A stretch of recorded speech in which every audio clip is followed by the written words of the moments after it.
All right, guys, what's going on? Welcome back to the Everything College Football Podcast. I had plenty of confidence in Penn State being able to take down Michigan this past Saturday. I picked them in the preseason, stuck with it, even though a couple weeks earlier I said Penn State would only, probably not score even 10 points against the Buckeyes. A lot of Nittany Lion fans didn't like that, and they ended up getting, a garbage time touchdown. They get the 12. So I was pretty much right on that take. All week long, Nick, people were saying Penn State, this is a good football team.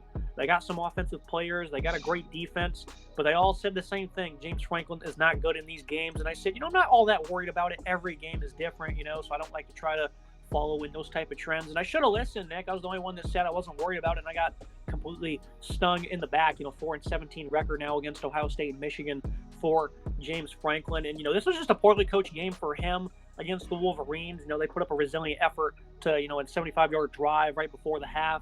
Franklin goes for 2 to make it a 3-point game, which I did not feel was the right decision. And later on in the game, it ended up showing that it was a terrible decision. So they ended up trailing by 4 at the half, come out of the gate, putting a solid little drive together. Aller ends up fumbling the ball. Michigan ends up going 45 yards in 8 minutes. They were able to just grind down clock. And that was just a very impressive drive for Michigan. They only went, less than half the field and put up, the rest of the third quarter basically. And, there's other numerous decisions in this game that didn't make sense. There was a 4th and short around midfield. The option to punt the ball away ended up being the right move. But 4 minutes in the game to go, Nick, they ended up going for it, in their own territory. At around the 30-yard line, they went for it, didn't get it. There was plenty of time left in that game for their defense to cook, only down 8. Michigan scores the next play, 30-yard rushing touchdown by Quorum to pretty much put this one on ice. And they were able to put together a quick 2-minute drive, and, they ended up making it, they could have made it a 1-score game, and Franklin goes for 2 again. Why did he go for 2? Because he did it earlier in the game when he shouldn't have. They end up being down by 9 instead of just kicking the extra point, which for some reason coaches across America keep doing it. Lincoln Riley did the same thing where could have just kicked the extra point, make it an 8-point game. Instead, it's 9. I understand you're going to have to get it eventually. Why don't you get it with your ability to still actually contend in the game? I think ending the game right there is just a big foolish mistake, and James Franklin did that, Nick. Ended up pretty much putting this game on ice as they were down by 9 after a second failed 2-point conversion. Very poorly coached game. I think that 4th down attempt at their own 30, 4 minutes to go, really summarizes this tenure as a whole, because that was just an embarrassment. Mike Yurcich fired the next day. Thought he did a pretty solid job of calling plays against Michigan. I wasn't all that angry, even though the creativity, I thought they would have a little bit more. They didn't. They had solid success running the ball downhill at Michigan's why they were able to have, 15 points on the board. Aller played a terrible game.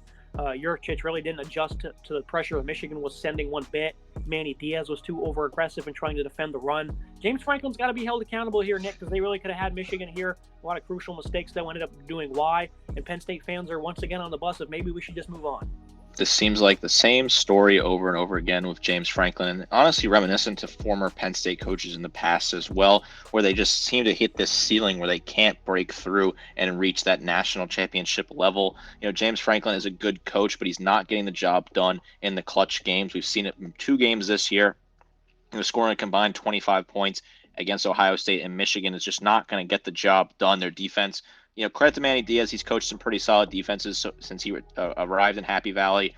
I think the defense has not really been the problem. The offense, we thought Drew Aller taking over would be the guy to lead the way for this team. It just really hasn't worked out for them so far. Again, another season that just seems to be down the drain if you're a Penn State fan. It seems like the same cycle under Franklin every year. You start off with high expectations. You go 5-0, 6-0. You knock off a bunch of teams across the schedule. Play some decent teams. West Virginia's not a bad team. Iowa's not a bad team. Then you lose to Ohio State, Michigan. You settle for a New Year's Six Bowl. You win your New Year's Six Bowl, Rose Bowl, Cotton Bowl, whatever you want it to be. And then you start the hype train up again.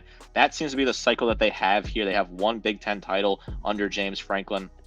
And that was in 2016 with Saquon Barkley before they lost the Rose Bowl to USC. It seems like the ceiling's been met here. I really don't know exactly what is achievable past this. Penn State continues to have incredible rosters and just not been able to get the job done. In the Franklin era, he's only beaten Ohio State once, and that was the block return field goal game in 2016 in college, State College. Should have beat them in 2018, which is a game that I think is just a perfect example and a perfect way to signify and a perfect metaphor for this whole tenure of him is that game against Ohio State. If you remember 2018, Penn State late in the game, down by 1 point, they're driving 4th and 4, and they call a draw play that gets blown up. Chase Young just absolutely crushes the running back, and it was just a bad decision that ended that game. They lost by 1 point in 2018. which was a very good Penn State team. That was a top 10 team. Those mistakes like that, you can't make coaching mistakes like that against the big teams. That's something that always lives rent-free in my head. I watched that live at a restaurant in Pennsylvania, surrounded by Penn State fans, and they just all lost their minds when that happened. James Franklin, I don't know exactly where they go. The buyout is very steep. I don't know if they can get a better coach at this point, but it's just disappointing if you're a Penn State fan. Every single year, they struggle against Michigan and Ohio State, and I don't know what the key to success is going to be. Yeah, in 18 and 17, they lost to the Buckeyes by a point each. Really had them on the ropes in 17. Then JT Barrett put together one of the greatest fourth quarters I've ever seen to survive there in Columbus. And like you said, it's just a microcosm really of this entire tenure. Very close losses year in, year out. And when they were beating Michigan, it's when Michigan really wasn't much of a contender. And Franklin's done a great job of recruiting. You know, they brought in a 5-star Nauler, who still is probably going to be a very good quarterback in his career. They've done a great job with this backfield. And the defense, obviously, they're putting players into the NFL. And this is a very well-coached side of the ball. Could compete with anybody in the country. But the wide receiver position, not very talented.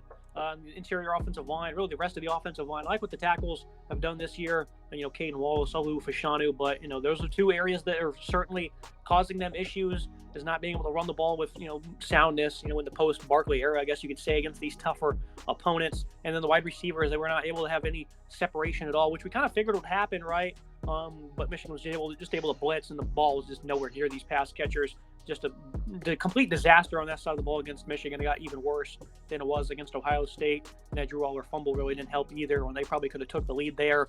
The 12-team playoff, Nick, this is something that's really going to bail out, I think, James Franklin in terms of success. I think you read off a number the other day where they would have been in the 12-team playoff like 5 times already if it was, you know, established back in 14 or whatever. And like you said, that's kind of the standard right now. They're, you know, 2 losses a year to the same teams. They go to a, you know, New Year's Six Bowl. They usually win those games, and that's a pretty successful season, right? And, you know, that's going to be good for them, allowing them to have opportunities in this new playoff, because that's where they're going to be every year, Nick. You know, 11 wins, whatever, those same 2 losses, first-round exit. That seems like the expectation at this moment in time. How can James Franklin get them to the next level? Because the recruiting classes have really been good, but right now the one thing that was going to hold them back that we talked about was the receiving position and the offensive line. And what do you know? That's where they're at. And then the offensive coordinator really didn't seem to have much creativity for that, to try and, you know, offset those defects one bit. Franklin, again, accountability's got to be held here. What do you think about that 12-team playoff, though? It's really going to save him. So I did say that in a couple episodes ago, where it was something like 5 or 6 years in the playoff era. I believe it was 5. They would have made a 12-team playoff. So, you know, James Franklin, this 12-team playoff cannot come soon enough for him, because he is going to benefit greatly. In my opinion, Penn State benefits the most out of any team in college football, because they always seem to be knocking on the door, but those 2 big losses to Ohio State or Michigan really throws them out of it. I mean, that 2019 team that won the Cotton Bowl against Memphis was a very talented team. They were a great team that played a very strong season, but at the end of the day, they lost to Michigan and Ohio State, and that was what was the problem that caused, or they lost to Minnesota, Ohio State that year. They did beat Michigan. They lost to Minnesota, a bad loss on the road when they were ranked number 4. They were in the top initial playoff rankings. They lost, and they lost to Ohio State. That put an end to their stadium. They beat a good Memphis team just last year. They were a solid team again, but the 2 losses really put them out of reach before they ended up settling for a Rose Bowl win over Utah in what was a fantastic game. But they lost to Michigan, lost to Ohio State, just the same sort of script.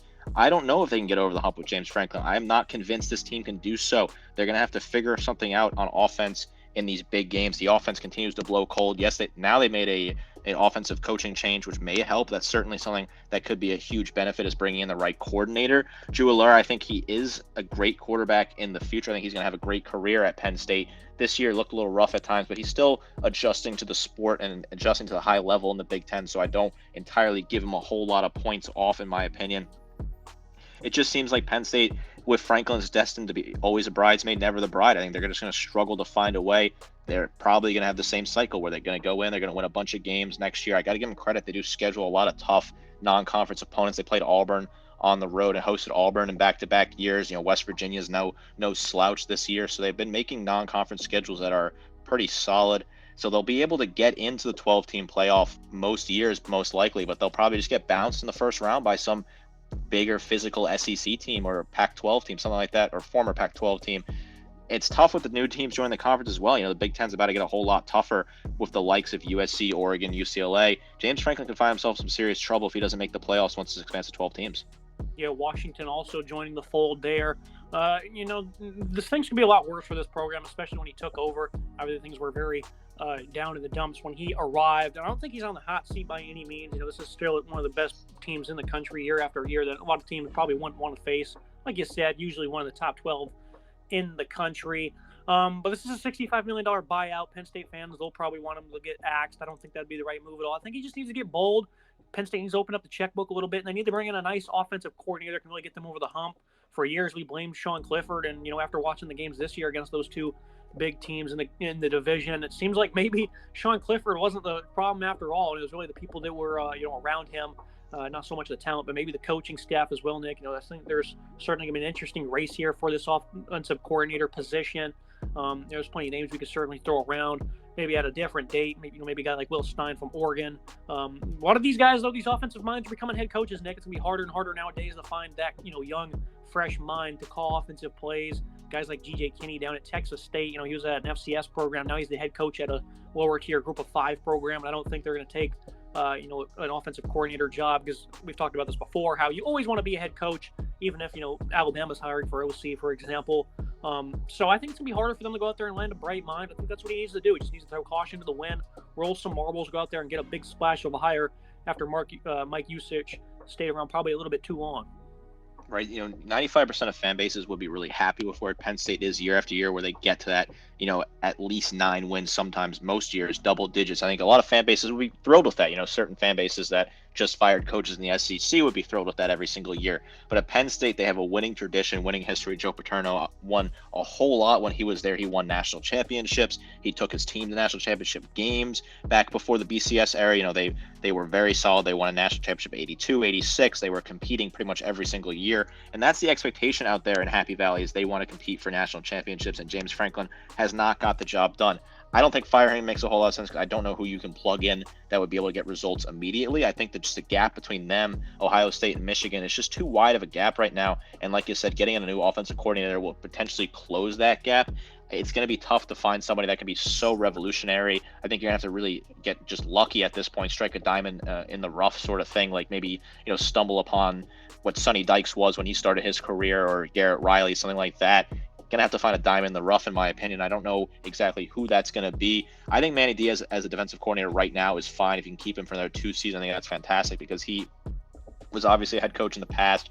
I don't know exactly how much there is desire for him to go back to being a head coach. I don't know who's exactly looking at Diaz, so I think you can keep Diaz and Franklin up for the defensive side of the ball and go out and get yourself a home run young gun to call the plays. Someone like maybe when Joe Brady broke onto the scene. I know his career's kind of stalled out, but that's just a guy like someone like that who jumped in quickly and was able to develop an offense. Penn State could be contending as soon as next year if they can make the quick changes immediately, in my opinion. Yeah, a lot of Nittany Lion faithful think Joe Moorhead, current head coach at Akron, should be the one that comes back. Of course, he was the OC for that 2016 team. And, they also had Charles Huff on that staff, Brent Pry. Very impressive stuff they had. I think Josh Gaddis was also there. So, they had a very deep staff in 2016, and that was the team that really, they could have did some damage there. They came on late, and of course, they ended up losing, a bit of a shootout there. And, Joe Brady was also on that staff as well, Nick. So, they had it at one point really cooking, right? And certainly it's gotten away a little bit. And that 2016 team was loaded with talent. McSorley was a baller. You had Miles Sanders and Saquon Barkley on roster. Chris Godwin, Mike Gesicki, Connor McGovern. Half of the guys I just read off are in the NFL still currently. So this is a team at one point that had good talent, and they had a very deep offensive staff, Nick. And I think they certainly need to try, like you said, find some of these diamond in the roughs. I think Moorhead going out there trying to extend an offer for him to come back out here, not having the greatest success at Akron, a very tough job to trying to get things done. And I can't imagine too many coaches being happy out there in Akron, Ohio. So I think going back to Penn State, trying to get this team right, I think that'd probably be the best decision for Franklin and co. Final thoughts? I think it was kind of funny, actually, you talk about the 2016 team. I said how I'm always impressed that Penn State goes out and schedules tough non-conference opponents, which has a positive, but it could be a negative. They lost to Pitt that year in 2016. They lost a shootout there at the old Heinz Field. So, that came back to bite them. I think there is no issue with that. I like the idea of them continuing to schedule tougher opponents. I think it's a good bellwether for your team. I think Franklin's not going to shy away from it. I like a tougher non-conference. Certainly, I think their offensive coordinator plugging him in away from being a contending team next year. I think they have so much talent. Yes, they're going to lose Fushano to the draft, which is a big loss, obviously, but Alera is going to get better throughout the offseason next year. I don't think you should fire Franklin anytime soon. I think, the buyout obviously is steep. Penn State does have money, but doesn't have A&M money to make a move like that with Jimbo Fisher. But that's a good comparison. I think A&M and Penn State are two programs that are just stuck in neutral right now, where they want to reach that higher level to hit those national championship contending, and they can't do so. A&M got fed up. They fired Jimbo. They paid the price. They put the money on the table. I don't think Penn State's going to put the money on the table, nor should they at this moment in time. But right now, those are the two programs, in my opinion, that have the biggest potential to be contending for national championships. A&M and Penn State, both schools have the resources, both schools have the talent. They just cannot get the job done in the big games. It's interesting to see which one of them is going to be the one that breaks through sooner. It's going to be, Penn State with Franklin or A&M with a new coach. That's me it for today's episode, Nick. Appreciate you joining me. As always, some interesting stuff going on in the Big Ten.